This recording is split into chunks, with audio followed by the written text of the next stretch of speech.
And our next guest on the Guatemalan Honduran border over the past week, joining us tonight, investigative reporter Sara Carter, Fox Business contributor. Sara, great to have you with us. Let's talk first of all. We now understand another caravan has formed and is on the move.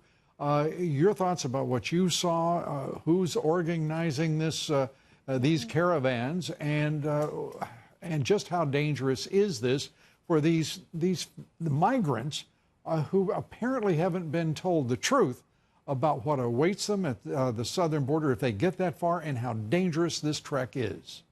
First, Lou, you're absolutely right. It's incredibly dangerous. The majority of migrants, particularly the few women and children that I did see there, the families, which were way at the front of the pack.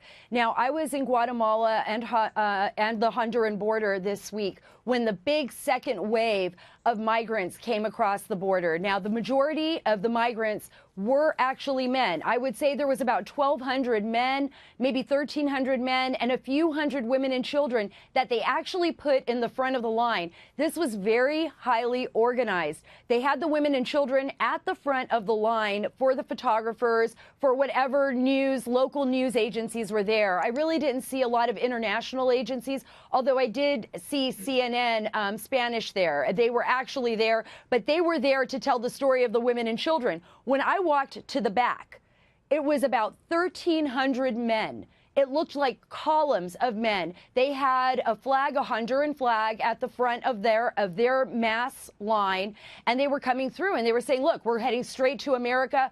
President Trump is going to see us. They're going to let us in. We're there. We're heading there to get jobs, and we're not going to stop until we get there. The Guatemalan government did try to turn people back, and they did, over that period of time, turn back around 3,500 to 4,000 people, I've been told, trying to put them on buses and sending them back home, warning them that it was going to be so dangerous. But now it's apparently grown to about 14,000 people, because people in Mexico are joining in the caravan, and the drug cartels are taking advantage of it as well. Drug cartels, traffickers, smugglers. That's right.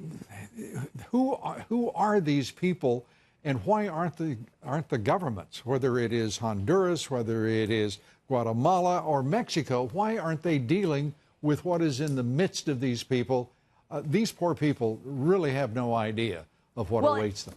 That's absolutely true. And remember, there's a lot of people within those lines that are criminals, too. I ran into some MS-13 gang members while I was down there doing interviews.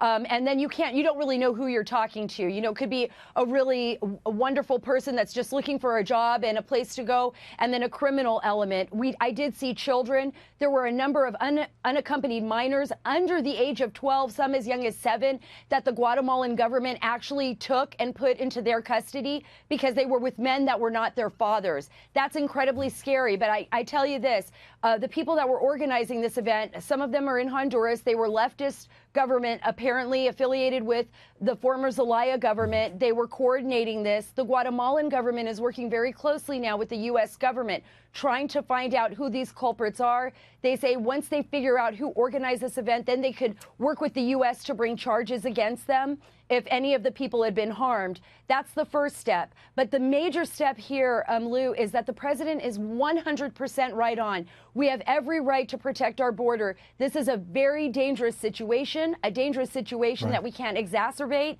And that's why he's sending the troops down there. We have 800 coming to assist. And at least 800, and the president also apparently considering a further executive order to order suspension of immigration and certainly refugee status for any immigrant crossing that border now or approaching that border.